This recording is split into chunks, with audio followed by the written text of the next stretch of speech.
à tous. Donc rapidement me présenter, je suis Savine Oustrin dans la nouvelle structure Vivesia qui est issue de la fusion de Champagne Céréales avec Nourricia. Je suis en charge de l'agriculture dans la direction recherche et innovation. Et auparavant, j'étais à Champagne Céréales responsable du service agronomique. Alors, j'ai entendu beaucoup de choses. Je vais sans doute revenir sur certaines choses que j'ai pu entendre et apporter un autre éclairage. Ce que je voudrais rappeler dans un premier temps, ce sont les enjeux. Alors, les uns ou les autres, mes prédécesseurs en ont parlé, mais peut-être un petit peu rapidement. Je voudrais rappeler que nos enjeux, c'est quand même de produire plus, tout en produisant mieux, et en produisant aussi autre chose. Alors pourquoi autre chose? C'est qu'on parle biocarburant de deuxième génération, on aura sans doute besoin de biomasse pour alimenter ces usines de biocarburant de deuxième génération, donc il faudra produire autre chose. Et pour produire plus et mieux, enfin en tous les cas chez Vivesia, on ne veut pas avoir à choisir entre le plus et le mieux, on veut faire les deux. Et je vais vous montrer que ce n'est pas forcément évident dans l'état actuel de nos connaissances.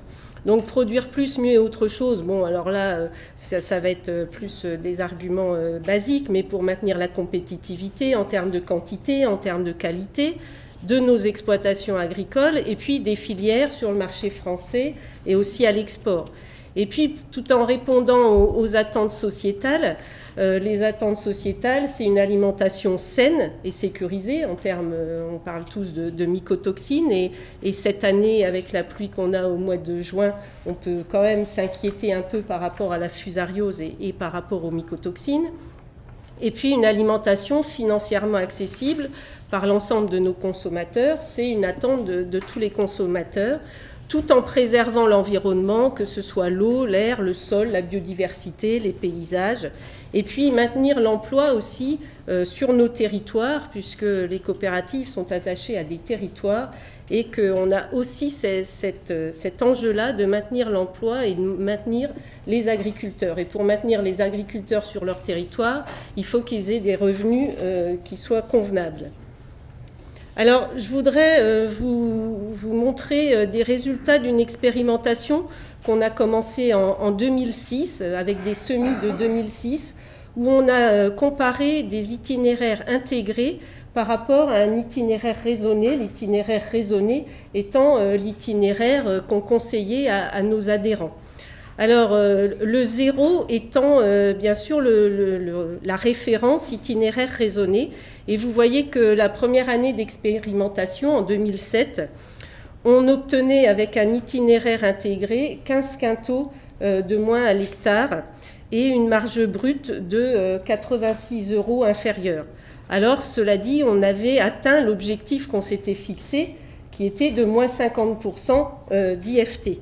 Et alors, je vous rappelle qu'en 2007, le prix du blé était, enfin nous, on a payé à peu près 170 € la tonne de blé. Alors, on a continué cette expérimentation-là en se disant 15 quintaux à l'hectare en moins, ce n'est pas acceptable, donc il faut absolument qu'on essaye de progresser. On a remis en place des essais en 2008. En 2008, en fonction de la pression maladie qui était un peu plus faible, on a eu seulement 10 quintaux d'écart, seulement 9 € de marge brute en moins. Et là encore, un objectif d'IFT qui était atteint, mais on avait quand même 10 quintaux d'écart. Et pour nous, ce n'était toujours pas acceptable. Alors, on avait en 2007 et 2008 appliqué un itinéraire intégré assez strict, c'est-à-dire que de façon arbitraire, on avait décalé la date de semis, on avait réduit de 20 unités l'azote, on avait utilisé un seul traitement fongicide, enfin on avait utilisé un itinéraire intégré très, très strict, et on s'est dit que voilà, cet itinéraire intégré strict ne nous permettrait pas de maintenir la production et de maintenir la marge brute. Donc en 2009, on a un petit peu assoupli cet itinéraire intégré et on est arrivé à une différence de rendement de seulement 7,5 quintaux, mais qui est encore énorme. Bon, pour la coopérative, à l'époque, c'était Champagne Céréales, mais Vivessia aujourd'hui, sur 4 millions de tonnes collectées, on collecte 2 millions de tonnes de blé. Donc l'impact sur toute la sole de blé à 7,5 quintaux, si on se projette, ça fait énormément de tonnes. Donc on a estimé que c'était mieux, mais que c'était toujours pas acceptable. Alors, pour les années suivantes, on s'est dit, tant pis, on ne va pas forcément viser le 50% d'IFT en moins. On va essayer de beaucoup plus raisonner et d'essayer de faire ce qu'on peut, mais sans se fixer un objectif de 50% d'IFT en moins. Et on arrive en 2010 à 5,5 quintaux de différence et en 2011, 2,7 quintaux. On a continué cette année, on attend la récolte avec impatience, mais avec les pressions maladies, on va peut-être avoir une tendance qui va peut-être un peu s'inverser. Mais vous voyez qu'on n'atteint plus l'objectif de moins 50% d'IFT. Donc les écarts de rendement se sont bien réduits au fil des ans. La marge brute est préservée, mais alors je ne vous ai pas dit, en 2008, le prix du blé était à 150 €. En 2009, quand on a une marge brute positive, en faveur de l'itinéraire intégré, on n'est qu'à 100 €. C'est quand même pas un objectif de prix pour le blé. Donc on est plutôt actuellement, au mois de juin, à l'heure où je vous parle, on est plutôt à un prix du blé à 200 € la tonne. Donc dès qu'on a un impact rendement de la production intégrée, ça chiffre forcément sur la marge brute. Donc en fait, alors comment dire, les résultats ou tout du moins les conclusions qu'on a un peu tirées de cette expérimentation, c'est qu'avec moins 50% d'IFT, c'est quand même très difficile de maintenir la production du blé et de maintenir la marge brute. Avec moins 30%, ça paraît moins difficile, mais en considérant que chaque poste de l'itinéraire est parfaitement raisonné. Alors quand je dis parfaitement raisonné, ça veut dire qu'on utilise toutes les références, qu'on observe, qu'on utilise les outils d'aide à la décision. Et je vous rappelle là qu'on est dans des conditions d'essai. Donc dans les essais, les techniciens forcément suivent les essais semaine par semaine, presque jour par jour dans certains cas. Donc ce sont les conditions idéales. Le raisonnement et la conduite culturelle sont individualisés à la parcelle et puis les interventions sont optimisées. Et dans ce cas-là, 30% nous semble, de réduction de l'IFT nous semble un peu plus accessible, on va dire. Et on anime depuis 1 an et demi un réseau de fermes éco-phyto qui devrait nous permettre de le vérifier parce que ce qu'on nous reproche souvent dans cette expérimentation, c'est en effet qu'on est en petites parcelles et qu'on n'est pas sur des parcelles d'agriculteurs, parce que ce que je n'ai pas dit non plus, c'est que c'est beaucoup plus facile de faire une impasse fongicide sur une micro-parcelle que dans un champ d'un agriculteur. Donc je pense que ces résultats-là en essai doivent être confirmés au travers de notre réseau de fermes éco-phyto. Et on anime donc depuis 1 an et demi un réseau en terre de craie.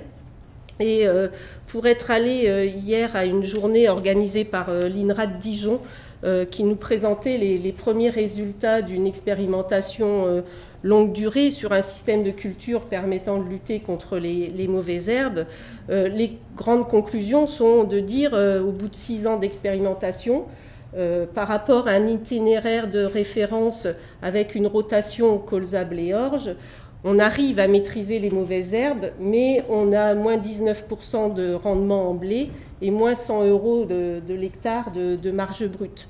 Donc, et en partant, comme je vous le dis, d'une rotation colza blé orge. Nous, par exemple, dans notre réseau de fermes éco-phyto, on est en terre de craie avec des agriculteurs qui ont déjà une rotation longue, qui ont de la luzerne, de la betterave, des pommes de terre, parfois du tournesol. Donc, on se pose la question, et j'ai posé la question hier à l'INRA, quel levier on actionne dans des terres comme nos sols de craie. Et je pense, pour rebondir par rapport à une remarque qui était faite tout à l'heure, c'est que En effet, il n'y a pas de solution miracle qui va fonctionner chez tout le monde. Voilà, nous, on a une problématique terre de craie qui est assez territoriale et assez localisée.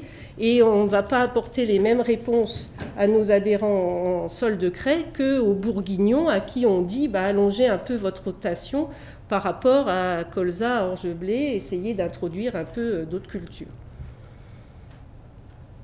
Alors, on a parlé tout à l'heure, je pense que c'est Nathalie qui a parlé des mélanges de variétés.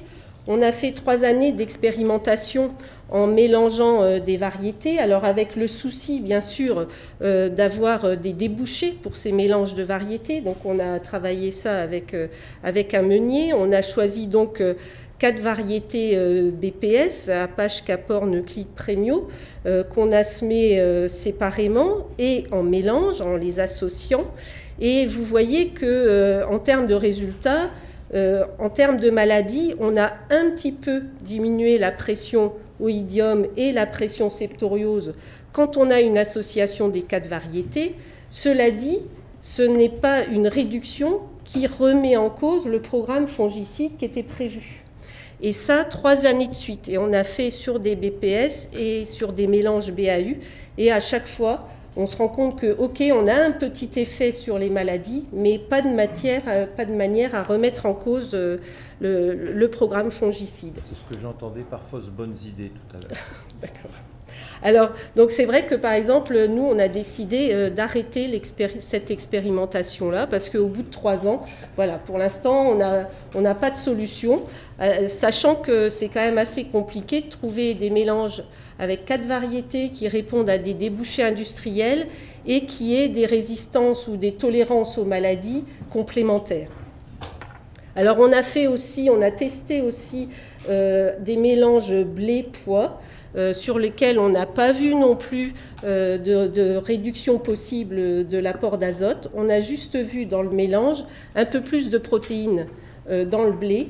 Donc on n'a pas écarté cette solution-là, mais en la conseillant plutôt à des éleveurs qui auraient un intérêt à donner cet aliment en direct parce qu'il y a plus de protéines. Mais nous, vu le faible gain de protéines dans le blé, imaginez derrière le triage dans les silos et la complexité logistique que ça engendre, on a aussi préféré écarter ce levier. Alors, si je reviens un peu, je vais balayer rapidement tout le tri en fait qu'on a pu faire des techniques culturales qu'on a dit intégrables selon leur efficacité. Vous voyez que pour réduire l'utilisation des fongicides, hormis le choix variétal qui est gagnant à tout coup, j'allais dire, on a quand même très peu de leviers pour réduire l'utilisation des fongicides. Alors on a aussi le précédent et la rotation pour certaines maladies, mais pas pour toutes. Donc le choix variétal, c'est vraiment le levier premier. Et on attend beaucoup de la génétique et de l'évolution de la génétique, tout en sachant qu'on se prive des OGM quand même actuellement, et donc on se prive d'une partie d'innovation. En termes d'utilisation des herbicides, eh bien oui, on peut retarder les dates de semis, mais je vais y revenir après. On sait que quand on retarde une date de semis de blé, on pénalise le rendement d'entrée. Ça, on fait ce pari-là, entre guillemets, de se dire on retarde la date de semis, mais on se pénalise en termes de rendement en blé. Donc on a les dates de semis retardées, on a les désherbages mécaniques, mais là aussi on a testé RC-tri ou rotative, etc.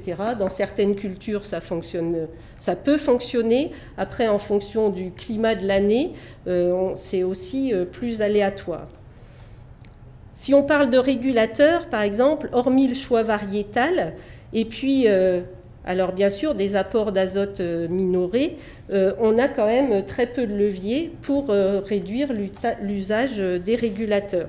Et cette année, on observe quand même certaines parcelles qui ont versé, peut-être plus que les autres années, vu le climat qu'on a eu au mois de juin qui est en train de se terminer. Et puis alors, une autre problématique, qui est quand même la problématique des insectes et de l'utilisation des insecticides et des antilimaces. hormis une date de semis retardée qui peut être favorable aux pucerons automne, enfin ou défavorable plutôt aux pucerons automne, on a là aussi très peu de leviers identifiés. Là, bien sûr, je parle toujours du blé. Donc en récapitulatif, voilà le classement des techniques culturales selon une efficacité un peu globale. Eh bien, en premier, c'est le choix variétal.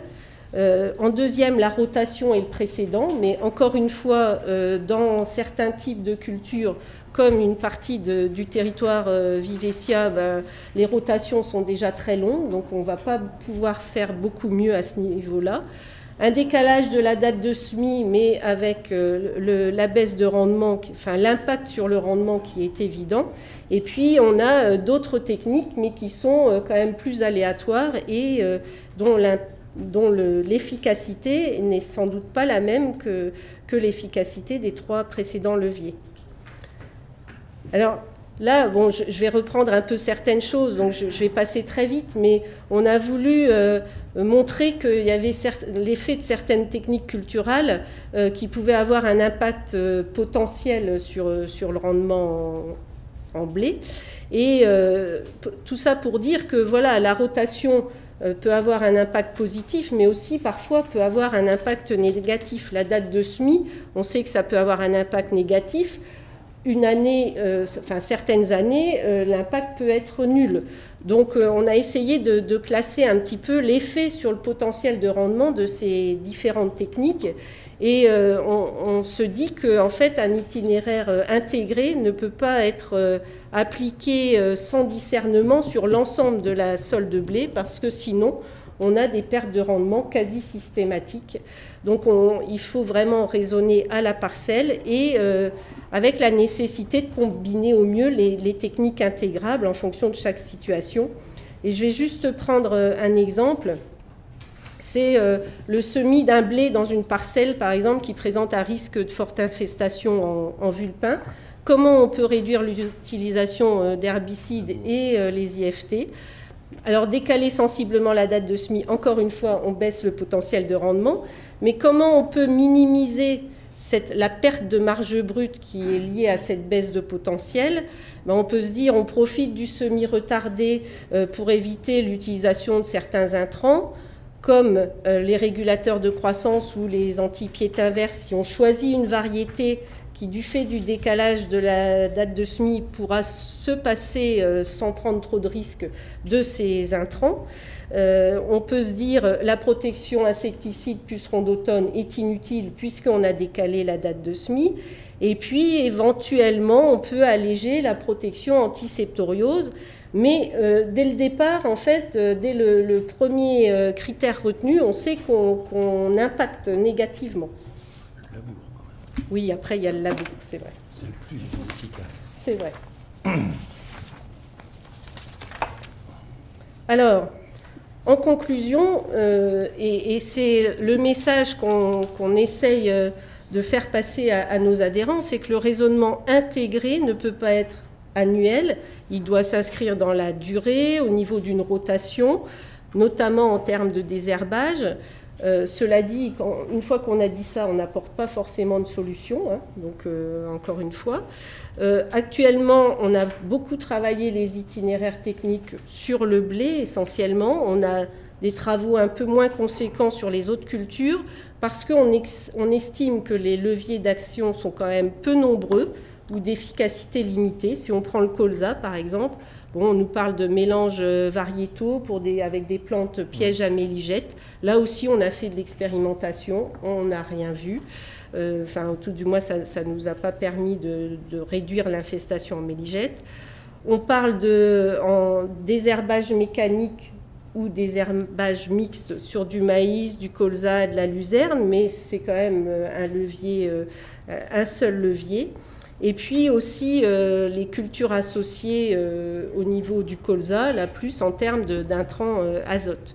Alors on poursuit ces études, on essaye de développer ces études sur d'autres cultures, mais c'est quand même très compliqué parce que, en effet, les facteurs sont multiples. Et puis quand on quand on impacte positivement d'un côté, on peut avoir des effets secondaires qui sont négatifs ailleurs, donc c'est pas simple. Donc on met en place un certain nombre de travaux d'expérimentation variés qu'on fait visiter régulièrement à nos adhérents. Ça nécessite des références multiples et j'ai envie de dire que toutes ces réflexions, on doit encore plus les partager avec Arvalis, avec l'INRA, avec le CETIUM, avec l'ITB, avec InVivo, les chambres d'agriculture, enfin j'en passe. Mais que tout le monde doit se relever les manches pour essayer de travailler sur des solutions innovantes et certainement pas des recettes, mais des solutions qui puissent s'adapter à différents contextes pédoclimatiques, parce que là encore, ce qui est vrai chez l'un n'est pas vrai chez l'autre. Et enfin, si je juste dire que le choix de la variété, comme je l'ai déjà dit, est quand même stratégique. Les outils d'aide à la décision également, et on accompagne nos adhérents et on les sensibilise au fait de raisonner toutes les applications, utiliser tous les outils d'aide à la décision qu'on met à leur disposition. Et un des outils d'aide à la décision, c'est quand même l'observation, aller dans les parcelles, observer, ça c'est le premier point. Et on essaye d'accompagner et former nos agriculteurs. Alors, un des leviers, c'est quand même leur apporter des preuves. Et quelqu'un l'a dit tout à l'heure, si on veut que les agriculteurs changent leurs pratiques, il faut leur apporter des preuves que cette nouvelle pratique ou cette solution innovante fonctionne.